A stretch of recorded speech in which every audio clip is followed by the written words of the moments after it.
I discovered my homeowner association was illegally using my family farm as their parking lot, but they had no idea I controlled the power line feeding their entire community. What would you do if you found out your annoying neighbors depended on your land to keep their lights on? Comment below where you are watching from. I never thought I would go to war with my neighbors, but that is exactly what happened when I woke up to find strangers parking on my farm. The sound of engines and slamming car doors jolted me awake at 7 a.m. on what should have been a peaceful Saturday morning. My grandfather's farmhouse has stood on this land for over 70 years, long before fancy houses sprouted up around it. I inherited this 10-acre farm 3 years ago when Grandpa passed away. It is not just land to me, it is my history, my future, and my everyday happiness. I grabbed my robe and rushed outside, still in my pajamas. What I saw made my blood boil. At least 12 cars were already parked in neat rows across my east field, the same field where I was planning to plant corn next week. A woman in a blue blazer and perfect hair was waving more cars onto my property like she owned the place. She had a clipboard, and that fake smile some people wear when they think they are in charge. "Hey, what do you think you are doing?" I shouted, jogging across my yard, my old farm dog Rusty barking beside me. The woman turned, looking annoyed at the interruption. "Good morning," she said, with a smile that did not reach her eyes.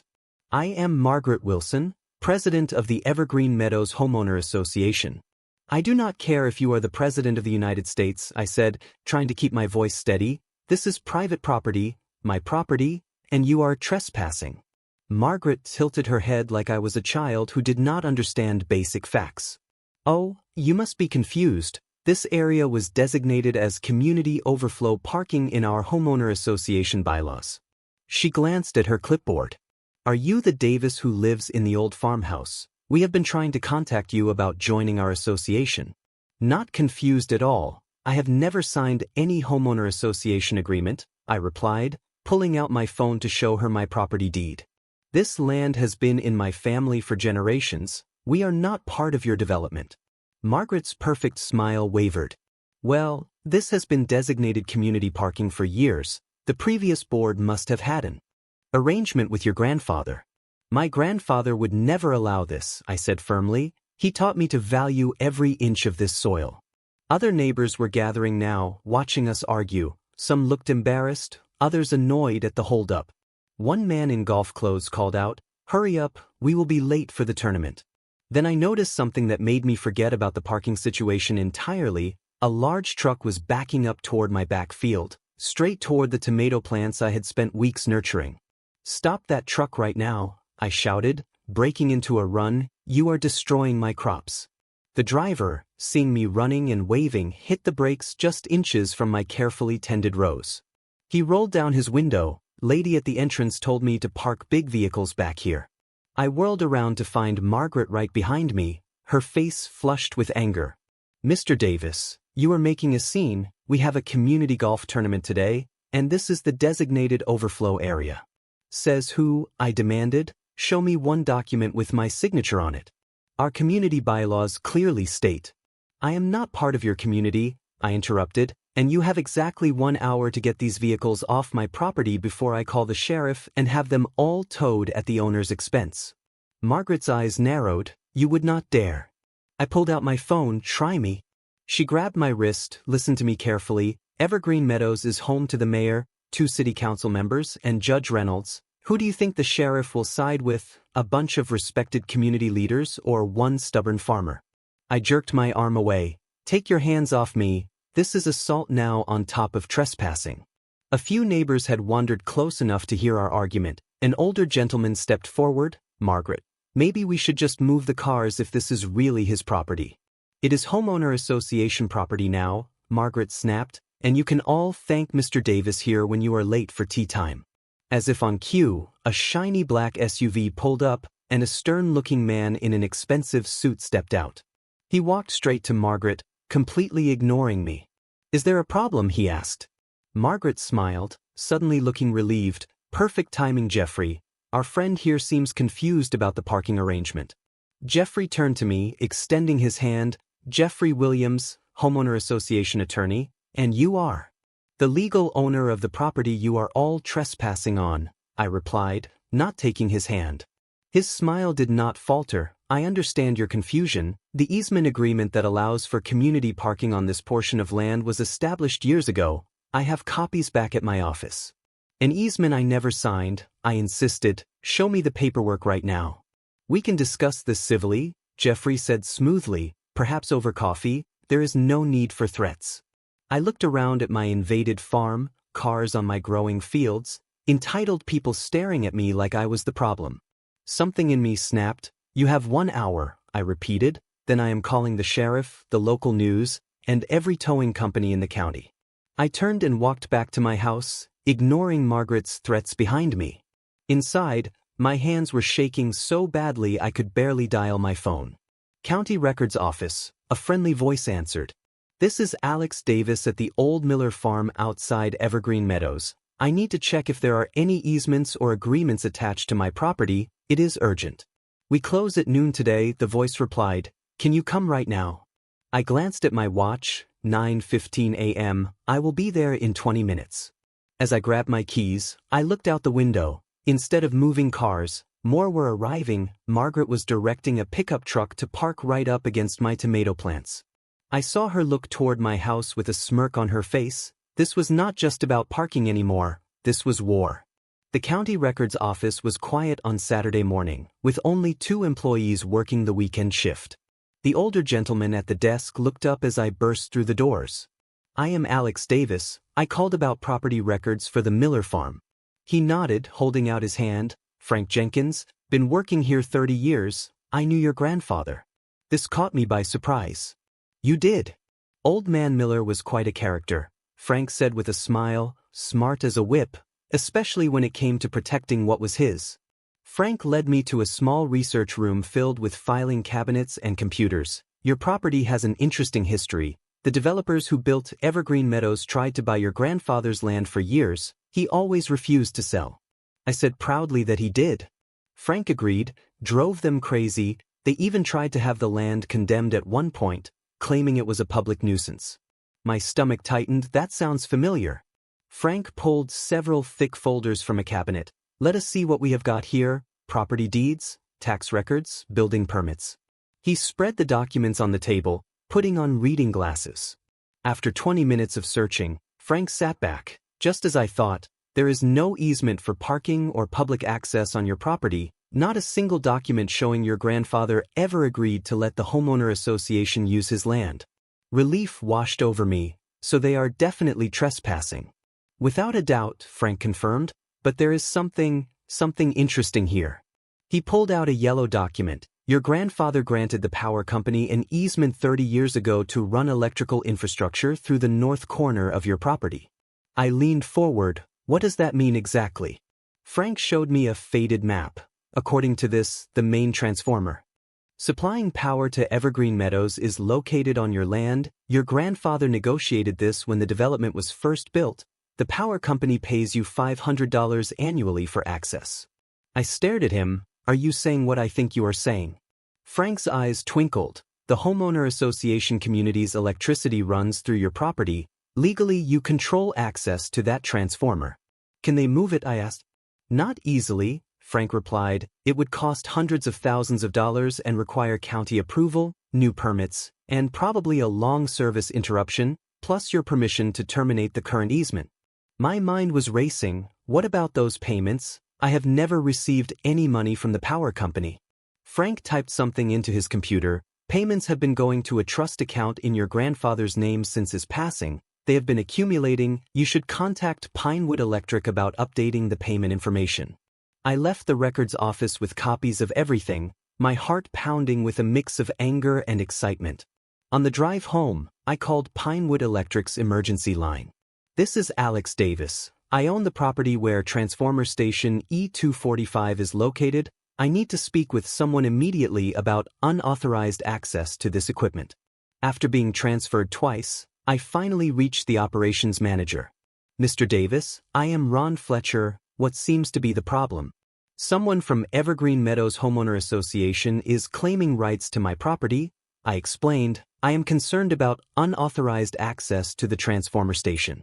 That is a serious safety issue, Ron said. That station serves over 200 homes in that development. Only authorized personnel should be anywhere near it. Exactly my concern, I replied. I will be installing security cameras today and would like to confirm who has legitimate access.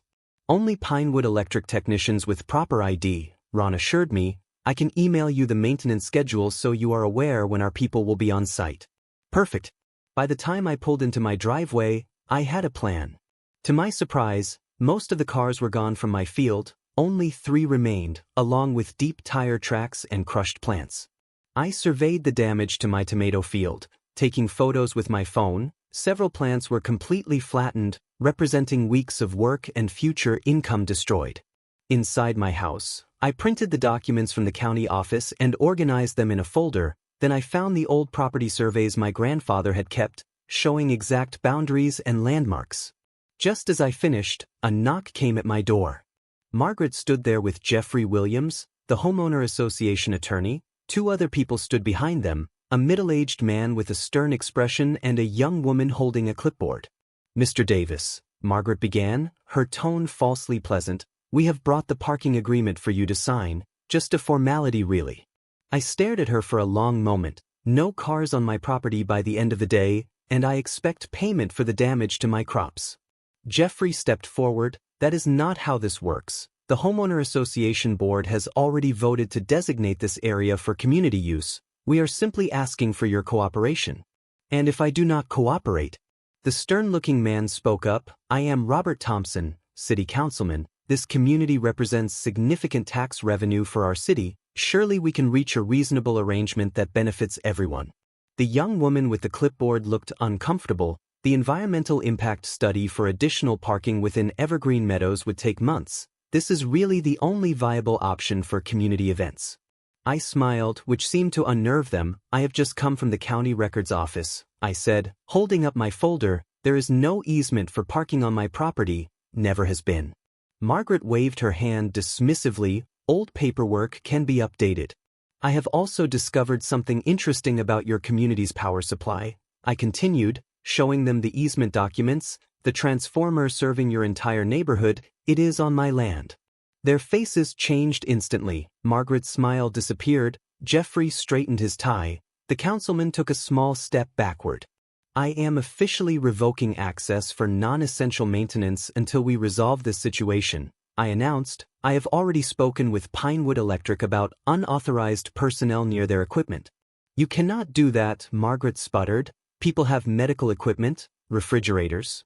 I am not cutting your power, I clarified. I am just exercising my property rights, the same way you are trying to exercise yours over my farm. The councilman cleared his throat. Let us not be hasty. I am sure we can work something out. I agree, I said calmly. Here is my proposal. All vehicles off my property by 5 p.m., full compensation for crop damage, and a signed acknowledgement that my land is not homeowner association property. Or what? Margaret challenged, though her voice had lost its edge. I held up the power easement document. Or I exercise my right to deny access for scheduled maintenance next week. Hot summer coming up. Would be a shame if the system could not handle the load because it could not be properly serviced. They left in a hurry, huddled together in urgent conversation as they walked to their cars. I watched from my window as they drove away, feeling both victorious and uneasy. This was not over. People like Margaret did not give up easily. My phone rang. It was Ron from Pinewood Electric. Mr. Davis, I have been told there might be an access issue with transformer E245. Is everything okay? I took a deep breath. There has been a misunderstanding with the local homeowner association. They seem to think they have rights to my property. That is concerning, Ron replied. That transformer is critical infrastructure. Any access issues could affect service reliability for hundreds of homes. I understand, I said. I do not want anyone to lose power. I just need the homeowner association to respect my property rights. Tell you what, Ron offered. I can come out Monday morning to inspect the transformer and discuss optimal access arrangements. Sometimes a little official presence helps clear things up. I thanked him and hung up, feeling slightly more optimistic, but my relief was short-lived. Through my window, I spotted Margaret's car returning, followed by 3 police cruisers with lights flashing. This fight was far from over. In fact, it was just beginning. I stared at Margaret and her lawyer standing on my porch with that parking agreement in hand. Their smug faces made my blood boil, but I kept my voice steady. I am not signing anything, I said firmly. In fact, I am giving you 24 hours to remove all vehicles from my property and repair any damage to my fields. Jeffrey's expensive suit rustled as he leaned forward. That is not how this works. The homeowner association board has already voted. And I have just discovered something interesting about your community's power supply, I interrupted, pulling out the easement documents from the folder in my hands. The transformer serving your neighborhood, it is on my land. Their faces changed so fast it was almost funny. Margaret's smile vanished, Jeffrey's confident posture crumbled. That is impossible, Margaret whispered, grabbing the papers from my hands. Check for yourself. My grandfather negotiated this deal years ago. The power company pays me every year for access to that transformer, the one that supplies electricity to every single house in Evergreen Meadows. Jeffrey adjusted his tie nervously. This does not change anything about the parking situation. Actually, it changes everything. I am officially revoking access for non-essential maintenance until we resolve this parking situation, I continued. I have already left a message with the power company explaining the situation. You cannot do that, Margaret sputtered, her face turning red. People have medical equipment, children, elderly residents. I am not cutting your power, I clarified, taking back my documents. I am just exercising my property rights, the same way you are trying to exercise yours over my farm. Interesting how that works, is it not? Margaret's phone was in her hand before they even reached their car. I could hear her yelling at someone as they drove away. Within 30 minutes, my phone started ringing with calls from various homeowner association board members. I did not answer any of them. Instead, I called the power company myself and spoke with their legal department, confirming my rights under the easement agreement. They agreed to notify me before any non-emergency work was done on the transformer. By dinner time, cars started disappearing from my field. I watched from my kitchen window as drivers rushed to move their vehicles, some casting worried glances at my house. By nightfall, my property was empty. The next morning, I woke up early to inspect the damage. Tire tracks had ruined parts of my east field, crushing young plants and compacting soil I had spent months preparing. I took detailed photos and videos, documenting everything. As I finished, I spotted Elena, my friendly neighbor from Evergreen Meadows, walking along the fence line with her dog. Morning, she called out, "Emergency homeowner association meeting last night. Never seen Margaret so angry." I walked over to chat. What happened? She tried to convince everyone you were threatening to cut off our power, but old Mr. Henderson, he used to be a lawyer, pointed out that if the transformer really is on your land, and we have been using your property as a parking lot without permission, we could be in serious legal trouble. Elena lowered her voice. Half the board wanted to back down immediately, and the other half, Margaret convinced them you are bluffing. She said no one would risk the bad publicity of appearing to threaten a community's power supply. Elena looked uncomfortable. Just be careful, okay? She mentioned something about other ways to handle problem neighbors. I thanked Elena for the warning, and spent the rest of the morning calling fencing companies to repair the sections that had been damaged by cars. The earliest appointment I could get was 2 weeks away. That afternoon, while reviewing repair estimates, I heard the mail truck.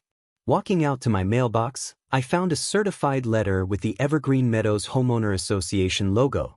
Inside was a formal notice, informing me that I was being fined $5,000 for unauthorized landscape modifications and agricultural activities contrary to community aesthetic standards.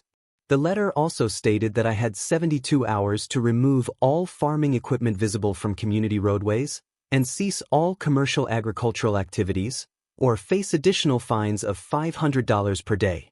At the bottom was Margaret's signature, with a handwritten note, "Perhaps now you will reconsider our generous parking agreement." I read the letter 3 times, my hands shaking with anger. Then I noticed something strange. The letterhead listed my property address as being part of Evergreen Meadows. I called Frank at the county records office. "They cannot fine you if you are not a member," he confirmed after hearing my story, "but be careful. I have seen homeowner associations like this before. They will try to wear you down." What should I do? Document everything, get security cameras, and maybe talk to Oliver Jenkins. He is an attorney who specializes in fighting overreaching homeowner associations. handled a similar case last year in Pine Creek. I thanked him and immediately ordered security cameras online. While checking out, I noticed an email notification. The power company had just deposited this year's easement payment into my account. An idea began forming in my mind. I looked up Oliver Jenkins' number and left a message explaining my situation. Then I walked out to look at the transformer on my property, the small green box I had barely noticed before, that suddenly seemed so important. As I approached it, I spotted fresh footprints in the mud surrounding it. Someone had been here recently. The access panel looked slightly ajar. "That is him," she shouted, pointing at me standing near the transformer. "He was just tampering with it." I stood frozen beside my transformer, watching Margaret point her finger at me while yelling to the power company worker. My heart pounded in my chest. She was trying to frame me.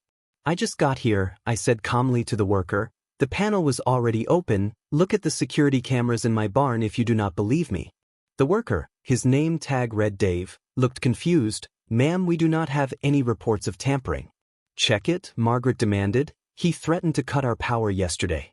Dave approached the transformer cautiously and examined the panel. "This has definitely been tampered with. The access lock is broken." He turned to me with suspicion. "Sir, did you do this?" "Absolutely not," I replied. "I just noticed it myself and was about to call it in. My security cameras will show I have been in my house all morning until 5 minutes ago." "Convenient that you mention cameras," Margaret sneered. "Where are they?" "I do not see any."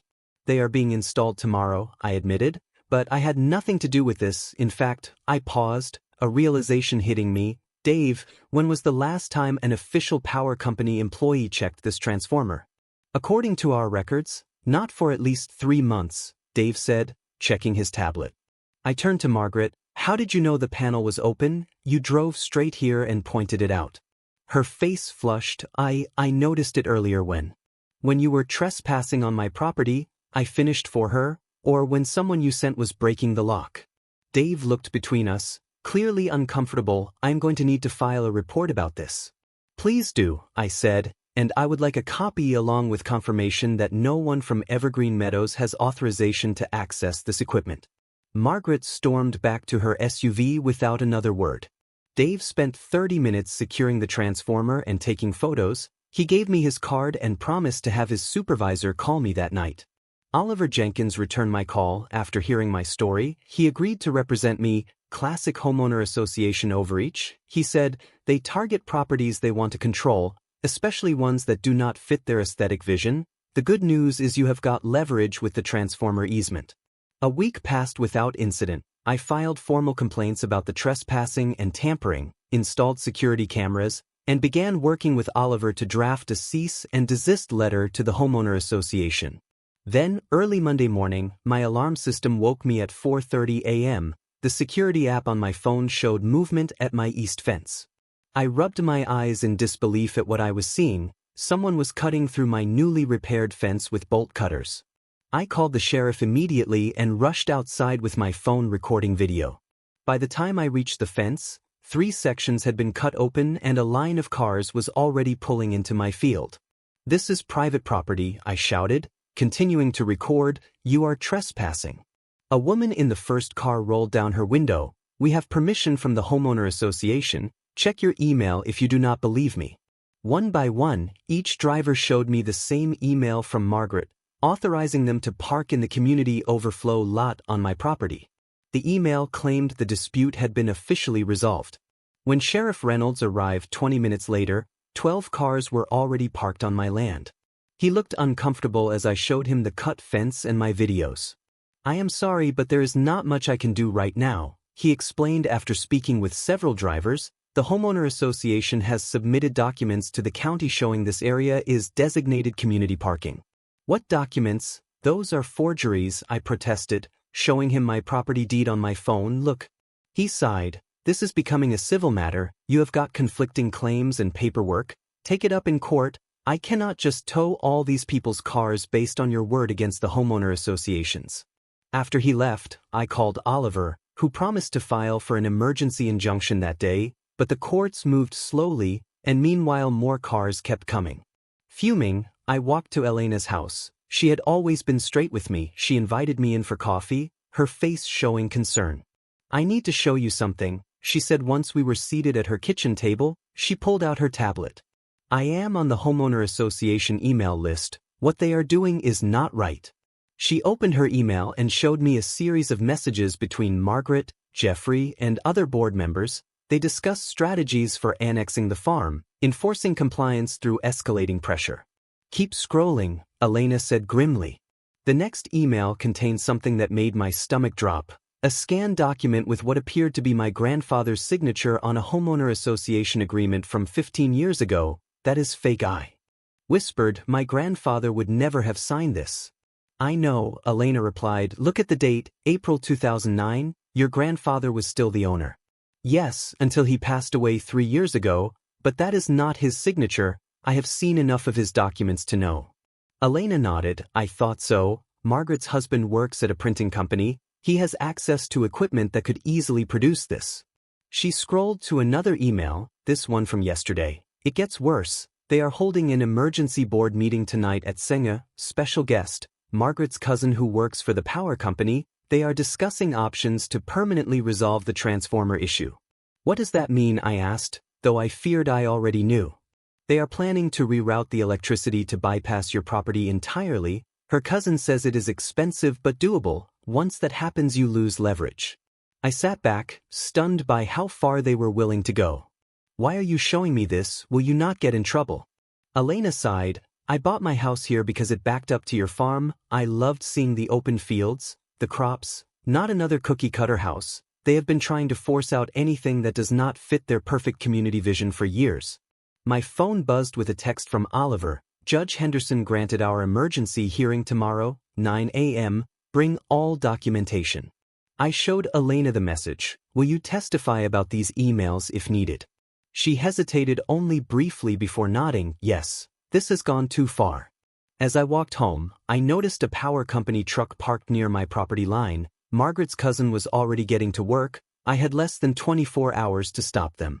Back at my house, I gathered every document I had, property deeds, easement agreements, photos of the damage, security videos, everything. Then I made one more call to the local news station. I have a story about homeowner association corruption, forged documents, and property rights, I told the reporter, and it all comes to a head at a public meeting tonight. My heart pounded as I stood outside the packed community center. Through the window I could see Margaret waving her hands excitedly, pointing at huge photos of my farm, now marked with parking spaces and walkways. People nodded along, completely fooled by her lies. I clutched my folder of evidence, took a deep breath, and pushed open the door. The room went quiet as I walked in. Margaret froze mid-sentence, her mouth hanging open like a fish. Well, look who decided to join us, she said, regaining her composure. We were just discussing the community improvements plan for that. I saw you call a farm. Several people laughed. I felt my face burn, but kept walking straight to the front of the room. Actually, I am glad you are all here, I said loudly. There is something you all deserve to know about what your homeowner association leadership has been doing with your money and your trust. Margaret rushed toward me. He is trespassing. Someone call security. An older man in the front row stood up. Let him speak, Margaret. I want to hear what he has to say. Others nodded in agreement. I could see Margaret's perfect smile cracking at the edges. Fine, you have 2 minutes, she snapped. I connected my laptop to their projector while saying, I think you will want to give me more than 2 minutes once you see this. The first slide appeared, a copy of my property deed and survey map showing clear boundaries. Whispers spread through the crowd. As you can see, my farm has never been part of Evergreen Meadows. I have never signed any homeowner association agreement. I clicked to the next slide, the forged document with my grandfather's signature that Elena had discovered. This is a forgery your board created. My grandfather passed away 3 years ago, but this document is dated just 6 months ago. The room erupted. Margaret lunged for my laptop, but I moved it away just in time. He is making this up, she shouted, her face turning bright red. This troublemaker has been breaking our rules since he moved in. I calmly clicked to the next slide, the emails between Margaret and Jeffrey discussing how to force compliance through escalating pressure and make his life miserable until he gives in. These are your homeowner association emails discussing the plan to harass me off my property, I explained. And this one shows Margaret authorizing 30,000 of your dues for legal consultations about taking my land. An angry buzz filled the room. People were standing now, pointing at Margaret and the board members seated at the front table. Where did you get those? Jeffrey demanded, his lawyer face suddenly looking worried. That is not important, I replied. What is important is that your leadership has been lying to you. A woman stood up near the back. My husband and I paid a $500 fine last month for having a vegetable garden that was too visible from the street. Meanwhile, you are spending our money on this. Others joined in with similar stories. The room grew louder with each passing second. Margaret grabbed the microphone. Everyone calm down. This is a complicated legal matter that you do not understand. We are acting in the community's best interest. I clicked to my final slide, the county records showing the electrical easement. One last thing you should know, I said, raising my voice above the noise. The main transformer that powers your entire community sits on my property. Your homes get electricity because my grandfather allowed the power company to place equipment on our land. The room went completely silent. Is that true? Someone finally asked. Absolutely, I replied. I have confirmed it with the county records office and the power company. I have no desire to interfere with your electricity. I just want to be left alone to run my farm in peace. Thomas, a gray-haired man I recognized as living on the edge of the development, stood up. I have had enough of this, Margaret. Is any of this true? Have you been lying to us? Margaret's face twisted with anger. This meeting is over. Everyone needs to leave immediately. Not until we get answers, shouted Elena from the back of the room. Jeffrey leaned over and whispered something in Margaret's ear. She pushed him away. I do not care about legal results, she shouted loud enough for everyone to hear. I have worked too hard to let some dirt farmer ruin everything. The crowd gasped. Margaret realized her mistake too late. What I meant was, she started, but people were already shouting questions. Have you been targeting other homeowners too? What else have you been spending our money on? Did you really forge documents? Margaret grabbed her purse and headed for the side door. This meeting is finished. The board will give a statement tomorrow. Thomas blocked her way. No, Margaret, I think we need a vote right now. All in favor of stopping the current board until an inquiry. Raise your hands. Almost every hand in the room went up. Margaret's face went from red to purple. You cannot do this. It is against the rules. Actually, I said quietly, your rules allow for emergency removal of board members in cases of suspected money wrongdoing. Section 8, paragraph 4. Margaret stared at me with pure hate. Then she reached into her purse and pulled out her phone. She called a number and spoke into it while staring directly at me. Do it now, she said clearly, all of it. 3 seconds later, the lights went out. Emergency lights flickered on, making strange shadows across the shocked faces. Margaret's laugh cut through the darkness. See what happens when you fight me. Your precious farm controls our electricity. Let us see how you like it when. Her voice was cut off by the sound of police sirens coming in the distance. Screams filled the dark room. My phone lit up, the power company calling. Hello. Yes, I am at the homeowner association meeting right now, I answered loudly. Everyone went quiet. I put it on speaker.